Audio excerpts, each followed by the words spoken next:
leo. Nimehubiri asubuhi kwa redio ya Pendo FM 88.0 ambayo ni redio yetu. Nataka tupate neno waraka wa Yohana wa pili. Ni waraka wa Yohana wa pili 2. Bwana Yesu asifiwe. Amen. Haleluya. Amen. Fungua andiko lako polepole tu. Baba, na asante na kushukuru kwa ajili ya neno lako. Utabariki kila mmoja. Napo tafsiri Mungu wa amani, na alika Roho Mtakatifu. Majini, mapepo, upingamizi, nguvu za mashetani kutawala kanisa na kataa katika jina la Yesu ikapate kushindwa. Yesu mkombozi tumeomba na kuamini. Amen.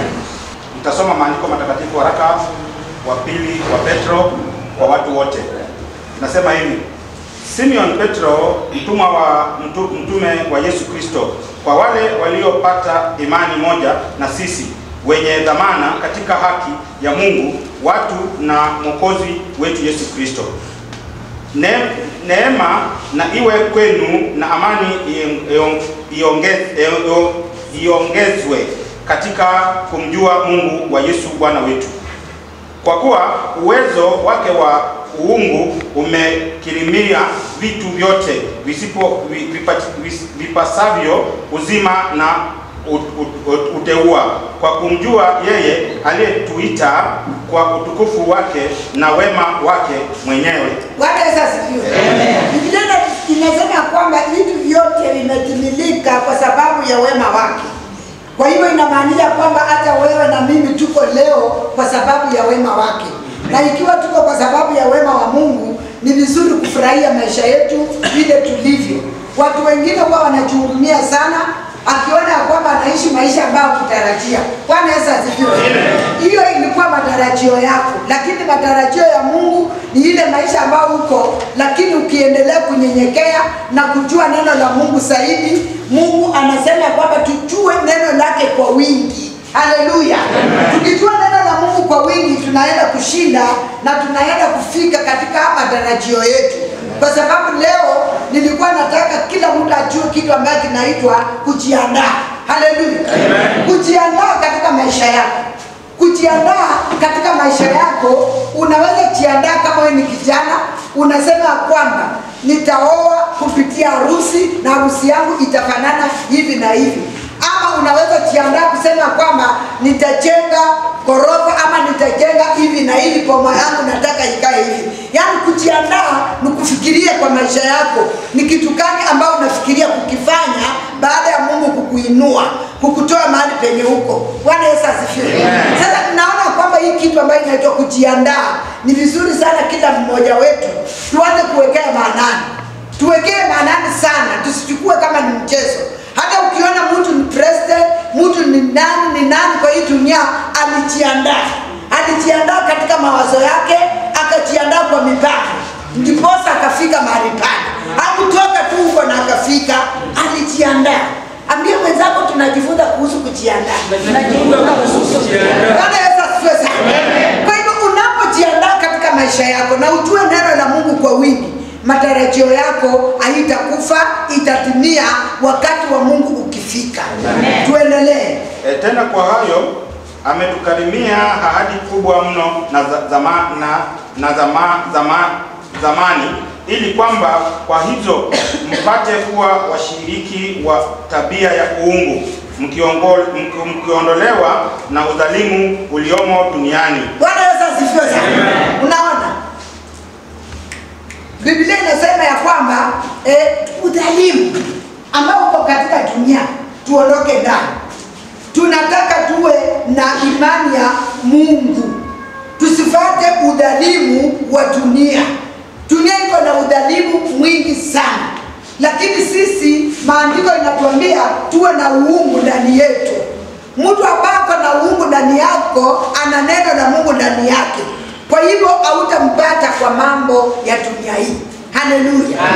Yaani unaweza ona mtu amekasirika tu ati kwa sababu alisikia mwenzake alimsengenya. Hiyo ni jambo ndogo sana. Haleluya. Jambo ndogo zaidi linafanya mpaka unafichika moyo. Hata unakataa kuimba, unakataa hata kuhubiri, hata ulisikia kusengenya.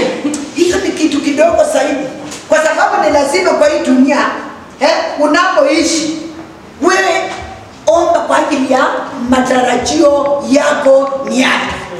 Matarajio yako katika maisha yako ni yapi?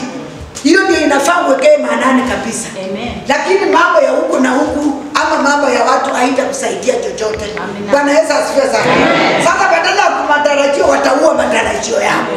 Kwa sababu wakati unamlia mtu na anasema hiyo wachana nayo.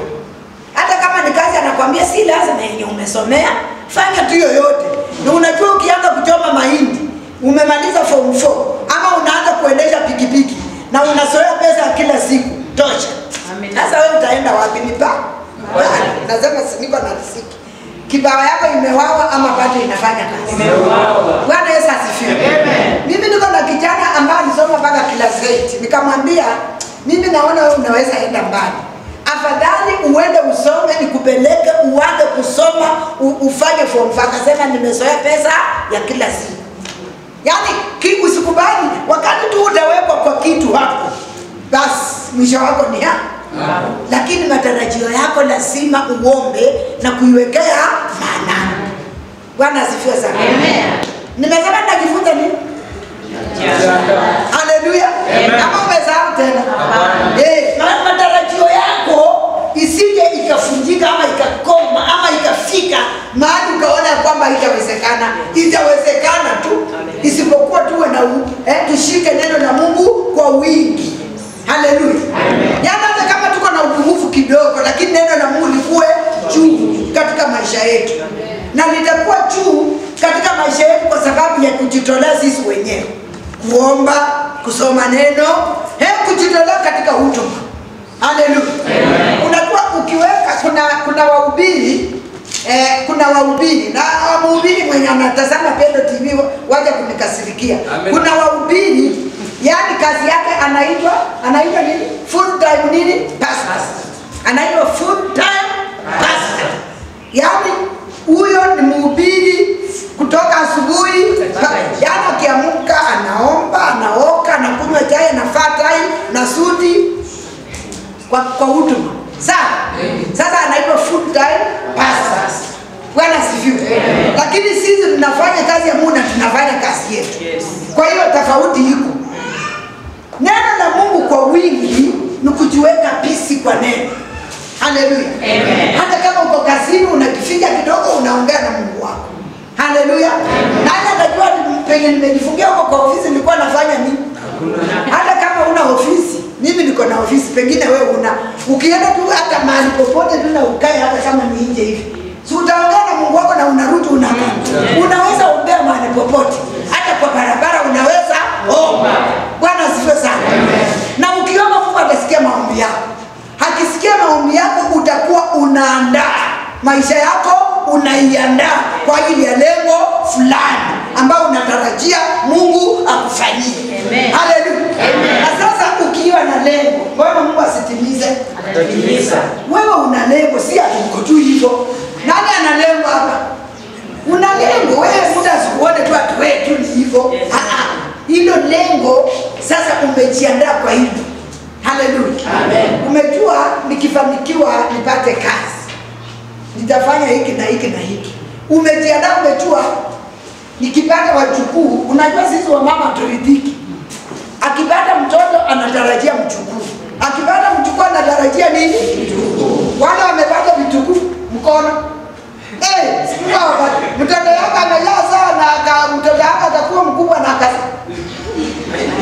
Ama wewe unafikiria nasema nini? Mjukuu hapa, Bwana Alice ndiye anaweza kuwa amepata. Bwana asifiwe sana. Yaani mtoto yako akizaa, ukizaa mtoto unafurahia. Tena unatarajia naye Mungu amsaidie. Hiyo ni kujiandaa katika maisha na matarajio. Tena akipata tena unaongea kwa katoto unataka kakue kakubwa kasome tena. Ndani unaya Mungu nisaidie nifike nioneko. Si ndio? Sasa mambo yako, matarajio yako ni yapi katika maisha yako? Haleluya. Hata kama uliandikwa kazi, unalipwa mshahara, lakini bado kuna kitu unatarajia kikazi. Pengine ni promotion ambayo unatarajia. Kwa hivyo tusiridhike, wacha tuendelee kuchochea. Tuchochee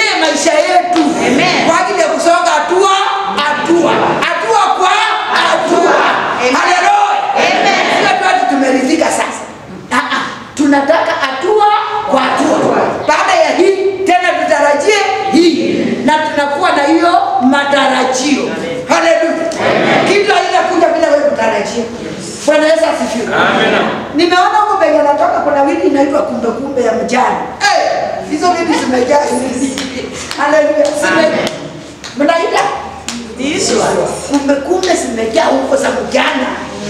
Zimejaa kila mahali kila mahali. Yaani watu hata mlangeni tumeona zenye zilikuwa zimefika leo. Kila mtu ametoka na hiyo bio, kila mtu sasa kuna kitu inaweza kuja tu na msimu fulani. Na hiyo kitu ni ya kuharibu kila mtu. Itatokea kila mtu na kila mtu anaingia kwa hiyo kitu safari moja na inaharibu watu dakika moja na watu wanaishi. Bwana asifiwe sana. Kwa hivyo ni vizuri kama wewe ni mwanadamu kuwa na matarajio yako. Sio kuingia tu kwa sababu umeona. Nilikuwa napeana mfano, sio tu kitu imetokea na unaingia. Inaweza kuja kama hizo vitu kumbe zinakuja kwa mwezi wa 8 wa 9 alafu zinaenda. Na uliingia huko kabisa. Sasa mtu pengine amejua tu sasa nitaenda kutoa hizo vitu, niuze, ninunue korokoro. Alafu inaisha. Korokoro itapatikana wapi?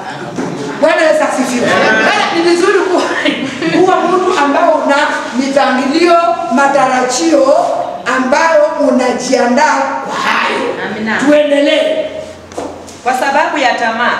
Naam, kwa sababu hiyo mkijitahidi sana kwa upande wenu katika imani yenu, tieni na wema, na katika wema wenu maarifa. Watu unaona wanasema kwamba tujiandae na kujitahidi, na katika hayo wema tufikirie wema kwa wengine. Usije ukafikiria mabaya kwa mwenzako ama kwa mume wako ama kwa jirani ama kwa nani. Fikiria mema. Bwana Yesu asifiwe. Baada ya kujiandaa na kujitahidi, omba hekima Mungu akupatie kitu ya kufikiria mambo mazuri peke yake. Unajua ukifikiria mambo mabaya, hiyo mabaya itakutawala. Itatawala akili yako. Lakini ukifikiria mazuri, hiyo mazuri ndio itatawala akili yako. Na lazima utayapata. Haleluya. Kwa sababu wewe uwezi enda wangapo wameenda kutoa samaki kwa mtoni na ndoani. Uwezi enda kutoa samaki kwa mtoni na ndoani, alafu utoe nyoka na utoe hiyo nyoka uweke uende nayo. Utashutuka na utupe ndani. Wewe lengo lako ilikuwa samaki.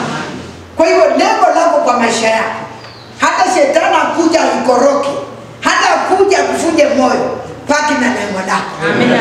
Hata watu wakusengeni, hata wakucheki, paki na lengo lako. Haleluya. Hata wakuchunguze katika maisha yako vile unakaa, vile ulifanya nini, paki na msimamo na lengo lako. Maana si Mungu na wajui ya kesho, wajui wewe Mungu anapanga nini. Anaweza kukutoa mahali penye watu watarajia na kukuweka penye watakuwa naona wana. Amen. Haleluya. Kwa hivyo tuwe vile maandiko inasema. Tuendelee pale kidogo. Na katika maarifa yenu kiasi, na katika kiasi chenu saburi. Kiasi. Kuwa mtu wa kiasi. Sawa sawa. Kuwa mtu wa kiasi. Usiwe kuwa kiasi. Haleluya. Wewe unaonaje kama wewe ni daktari, wanakuambia uende kwa hospitali kutoka asubuhi mpaka jioni ulale tena uamkie, yani kila siku unaishi tu hapo. So unaona wako na mashifti. Hiyo mashifti inamaanisha nini? Inamaanisha sasa huyu aende atulie, apate fresh mind, apate akili nzuri. Bwana asifiwe. Akipata akili mzuri tena akirudi atafanya kazi vizuri. Lakini ukimweka tu hapo ataharibu kila kitu na tena yeye haribiki. Sasa ni vizuri sana kuwa na mipangilio na kujiandaa na kuwa na kiasi. Yaani hiyo kitu ya kiasi inanifurahisha sana. Ndio unaona mimi siendangi Thursday kwa mikutano. Hiyo ni kiasi. Amen. Enda Thursday kuja Ijumaa. Bwana asifiwe sana. Unakuwa na mipangilio katika maisha yako. Amen. Hata wewe mama kuwa na mipangilio kwa boma yako, kwa nyumba yako. Haleluya. Unajua tu leo watoto watakula viazi na chai. Hiyo ndio lunch. Kila asubuhi watoto uji. Kila asubuhi watoto uji. Hiyo hauna mipangilio. Unalia mimi ni maskini, sina sukari ya kufikia watoto, lakini wewe ndio hauna mipangilio.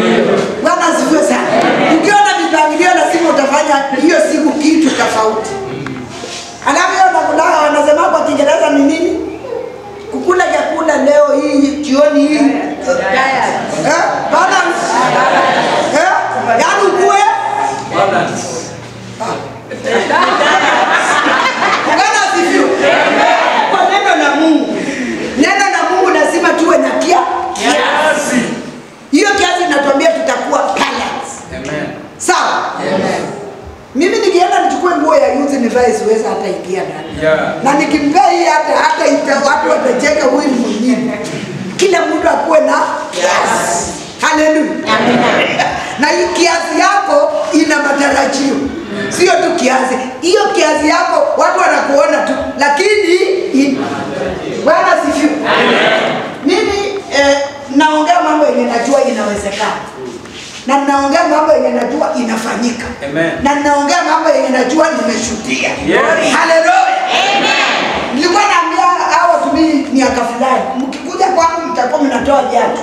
Wanacheka. Mnatoa kama mtu. Tunatoa. Sasa mkija kuwa na matarajio. Na hiyo matarajio yako usikubali mtu kuyafuja.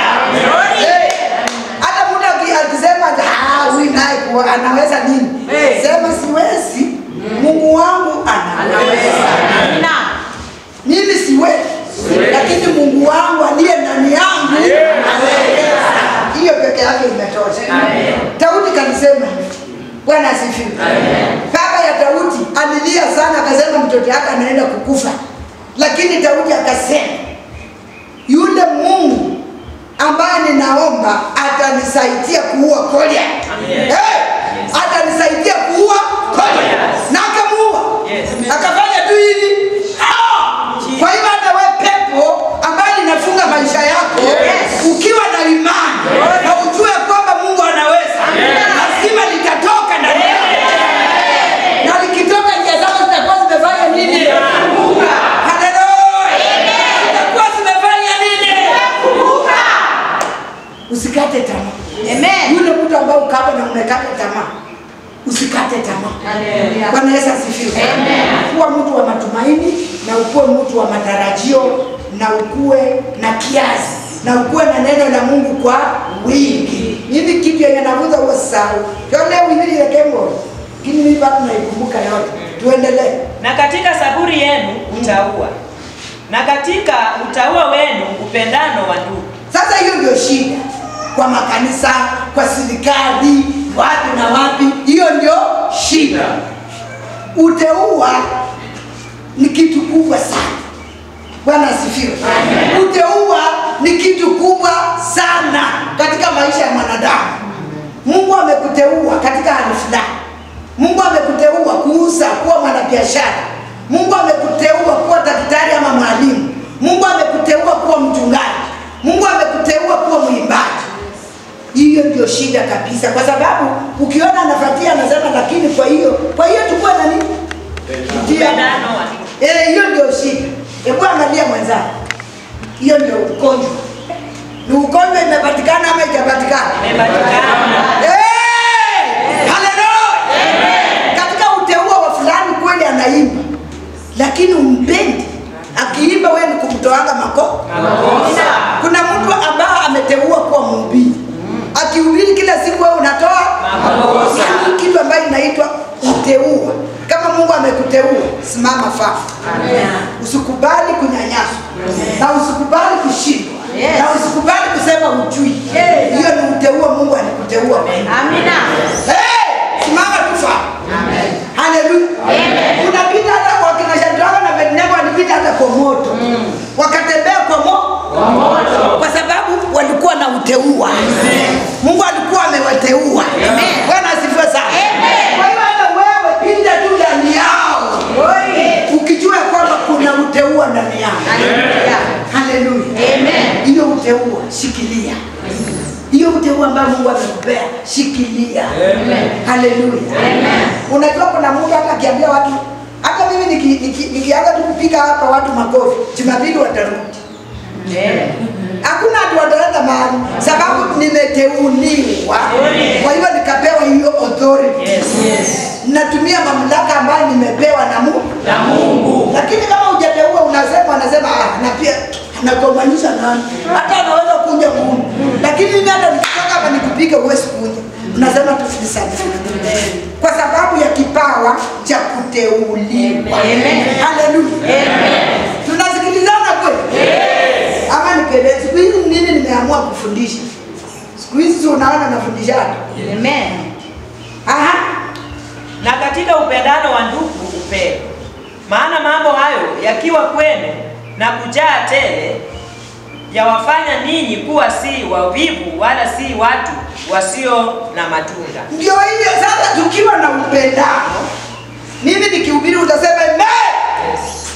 Na wewe ukiwa na upendo, mwenye kuimba kimba na sisi tunashangilia, tunampea nguvu. Alafu yule muombezi akianza kuomba, tunalia machozi, kila mtu anakitakasa. Kanisa la Mungu litakuwa liko sawa. Lakini sasa tukiwa na kudharauliana, kusengenyana, kufanya nini, hakuna utukufu wa Mungu hapo. Utukufu wa Mungu hakuna, kwa sababu hakuna upendano. Bwana Yesu asifiwe. Sasa hii kitu tutatafuta aje? Tunaanza leo ama kesho ama kesho kutwa? Leo. Soma hapo. Kwa kumjua Bwana Yesu Kristo, maana yeye asiyekuwa na hayo ni kipofu, hawezi kuona vitu vilivyo mbali. Unaona? Mtu ambaye ana upendo ni kipofu. Mtu ambaye ana upendo ni kipofu, hawezi kuona vitu ambavyo viko mbali. Haleluya. Amen.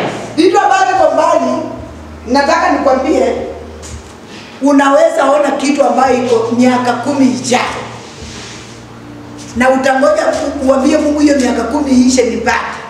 Na miaka 10 itaisha haraka, utaipata. Bwana asifiwe. Lakini mtu ambaye anachukia watu, anapenda kusangenya watu, kudharau watu, yeye ni kipofu. Kwa hivyo wewe ni kipofu? Hapana. Mimi nimesema ama maandiko? Maandiko. Bwana Yesu asifiwe sana. Nani mwenye apendi wenzake hapa? Inua mkono kama upendi wenzako.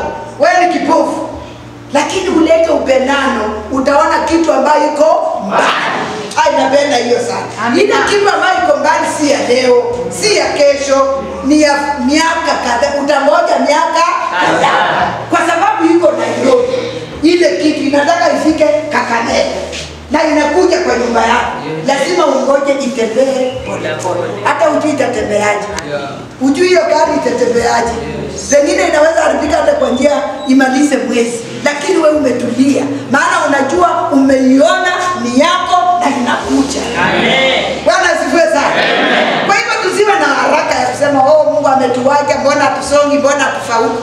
Bora tumeona mbali. Kama mimi singeona mbali ningeanzisha hii kanisa? Hapana. Kama singeona mbali ningeanzisha TV? Hapana. Yaani lazima uone kitu ambayo iko mbali ndio uanze kukitafuta. Amen. Kwa maombi ukingoja. Haleluya. Amen. Usiwe na haraka. Glory. Watu ambao walikuwa na haraka kuanzia leo, tulia. Amen. Bwana asifiwe. Amen. Tulia katika jina la Yesu. Lakini uwe na matarajio na kujiandaa. Amen. Haleluya. Amen. Tunasoma hapa alafu tunarajia hapa. Umesahau kule kutakaswa dhambi zake sasa nani? Kwa hiyo ndugu, jitahidini zaidi kufanya imara kuitwa kwenu na uteule wenu. Maana mkitenda hayo hamtajikwaa kamwe. Jitahidini kuwa famu, kusimama imara kwa yote ambayo mlioitiwa na Mungu. Na mkitenda hilo mtakuwa mmefaulu. Jitahidi sana. Bwana asifiwe sana. Jitahidi katika maombi. Jitahidi katika kukesha. Jitahidi kwa kusoma neno. Jitahidi kwenda kazini mapema. Hata watu wengine tunalia nimerogwa, hata nikiandikwa kazi nafutwa, lakini ukiandikwa kazi wanakuambia saa 2, wewe unaenda saa 3. Watakufuta tu. Bwana asifiwe. Sababu walikwambia kazi hapa ni saa ngapi? Saa 2. Na wewe saa 3 ndio. Sasa wewe. Kwa hiyo kuna vitu vingine sisi wenyewe tunaharibu. Mungu anatuambia tukitahidi kuwa waaminifu na kutenda yale inatakikana.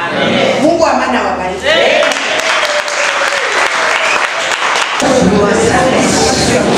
Baba, na asante kwa majeshi kwa ajili ya neno lako. Waliosikia kila mmoja na waombea. Baraka zako zionekane juu ya maisha yao. Wanakuteua ndani ya maisha yao. Kuna